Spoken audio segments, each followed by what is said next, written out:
Shalom, Israel. This is Bishop Nathaniel. I want you to know that you can view all our Sabbath classes live on IUIC TV. That's right, I said on IUIC TV. Download the app today. Shalom.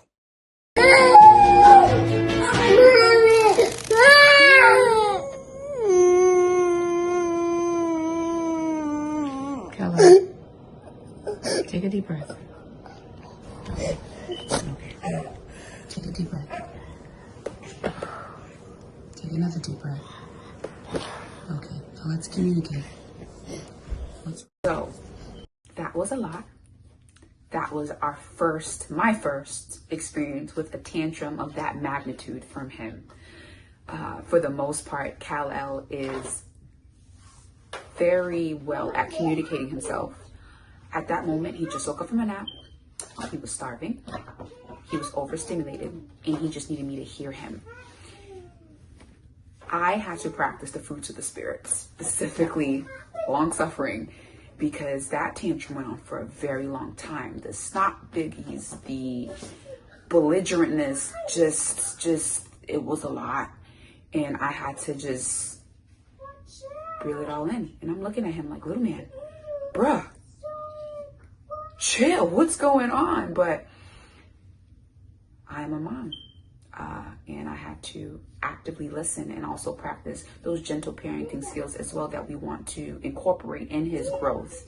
And it's not always just rah, rah, rah, or yelling at him. It's just, okay, what is it that you need? What is it that you're trying to communicate? So in summary, I would say at that moment, what I learned the most about that tantrum was communication, patience, and long suffering. And being able to apply those things, I was able to see exactly what he needed and be able to provide that need for him. So until next time, until the next tantrum, we'll see how it goes. I hope that helps. Shalom. Mosai Christos. Ohana from the house of Officer Yohanan. Shalom, shalom, Most High in Christ bless. Thank you for tuning in. Welcome back. I'm Sister Judea, House of Officer Nehemiah, IOIC Atlanta, and today we are going to talk about emotional regulation and how we deal with our children's emotional roller coasters. The goal is simple. We want to be able to learn practical tools, have renewed confidence in guiding our children's emotional and social development. So let's get into it. Let's talk about tantrums, anxiety, overstimulation, all the big feelings. First, we have to understand our children's emotions. Children and adults feel the same way. Sometimes children feel bigger, yet they don't have the proper tools to manage them. So that's our job as parents, to help them learn to navigate their emotions. Oftentimes we see tantrums and meltdowns as acts of defiance. They could just be overwhelmed. How do we know if they're overwhelmed? Look at it from the viewpoint of overstimulation, anxiety, and emotional overload. What is overstimulation? It's too much noise or activity. Too much is going on. Anxiety, changes in their routine or unclear expectations. They don't know what you want. Emotional overload is their young, immature nervous systems processing too much at once. Take away this: their big emotions aren't personal attacks. These are moments that need guidance from you as their parents. Stop crying. Why are you acting like this? This is really hard for you. I understand. I already told you why you can't have another cookie. If you eat too much, you won't be hungry for dinner, and then you won't eat. I've explained this a million times. I see you really wanted a cookie. I love cookies too. But right now it's not the time for cookies. Oh, sweetie, I know this is so hard. You really wanted the blue cup, and now it's not there, and that must feel so unfair. You're so sad and so frustrated. I totally get it. I see you're upset about the blue cup. I'm here. You're upset. Come, give me a hug. You need to give me a hug. Come on. I'm here if you want a hug, or if you need some space, you can have it too. But I'll be right here.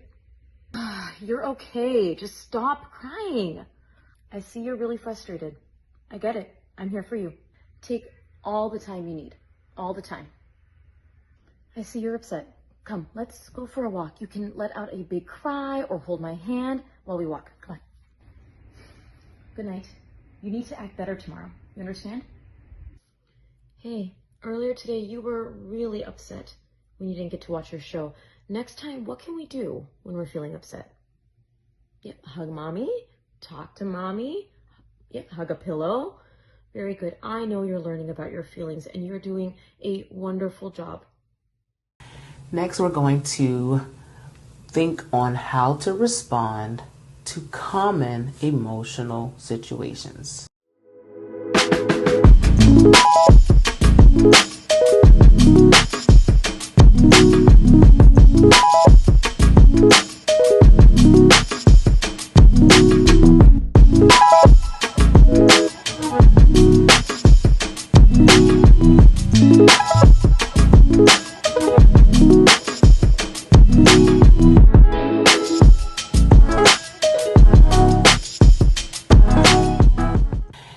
Every home varies on how you handle the situation, but these are just a few things that I found that does work, and I want to talk about it. So, in the middle of a tantrum, get down to their level, name the feeling, and then offer safety.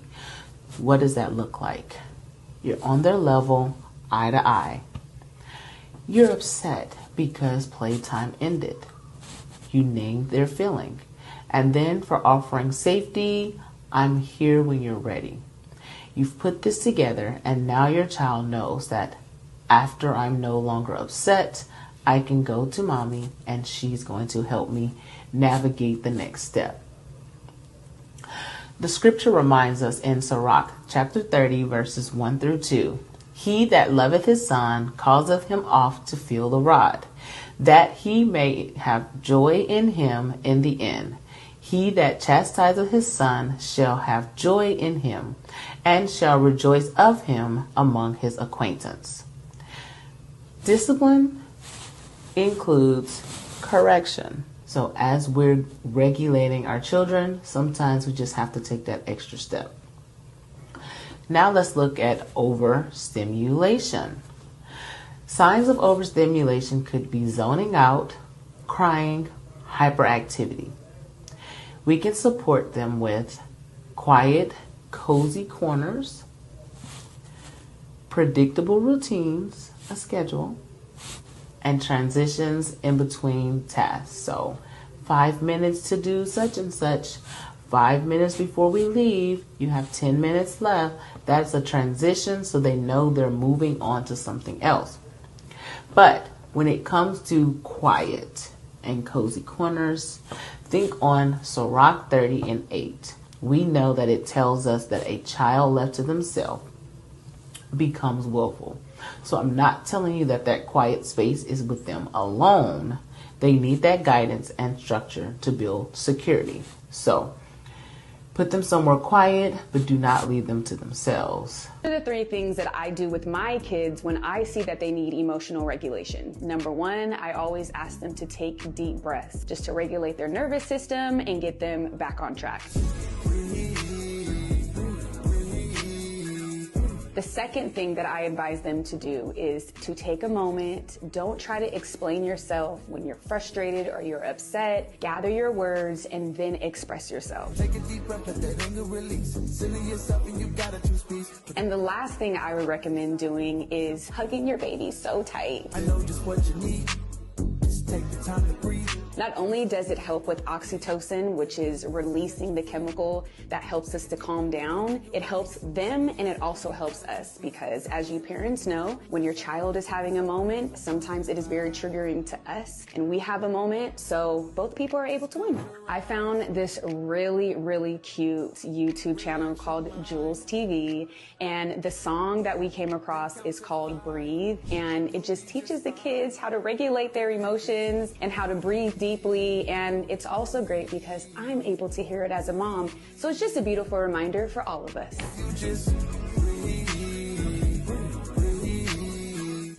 Last on this list, we're going to talk about anxiety. Watch for clinginess or avoidance. We can support anxious children with breathing games such as blowing bubbles or dragon breaths, lowering triggers like screen time or games that make them anxious, and letting them express their feelings completely without interruptions. Don't correct them in the middle. Let them figure it out. Calm first, correct later. Shalom family, my name is Sister Nae from the house of Captain Yuri. Today I'm going to talk briefly to you all about what to do when your children throw temper tantrums. In our house, it's very rare that our children throw tantrums, but when they do, we focus on helping them regulate their emotions and their thought process so that it doesn't turn into them falling out or throwing things or getting physical. Now, let me say this. I do not believe in the terrible twos. Not saying that my children don't misbehave, because they do, but I believe in letting them get their feelings out.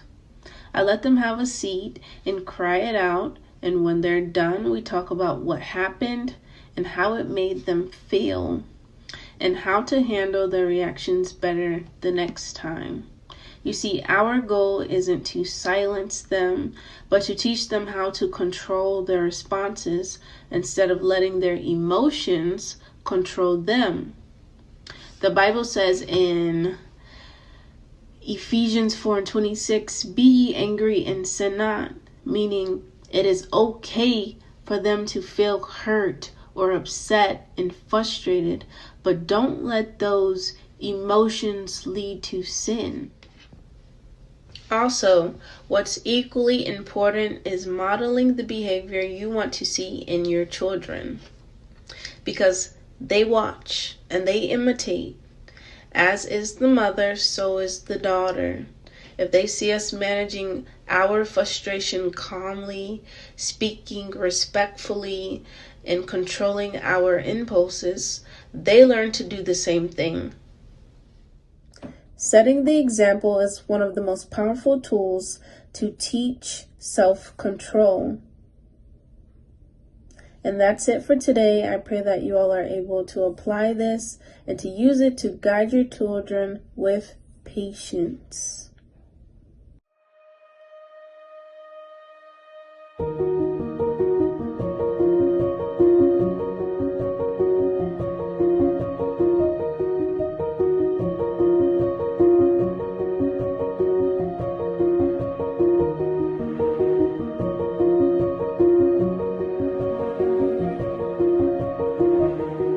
Shalom, Israel. This is Bishop Nathaniel. I want you to know that you can view all our Sabbath classes live on IUIC TV. That's right, I said on IUIC TV.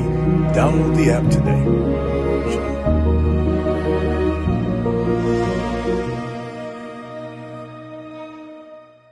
Something that I found that is not often talked about but go hand in hand with regulation is obedience and respect. If it takes 3 reminders, it's not obedience.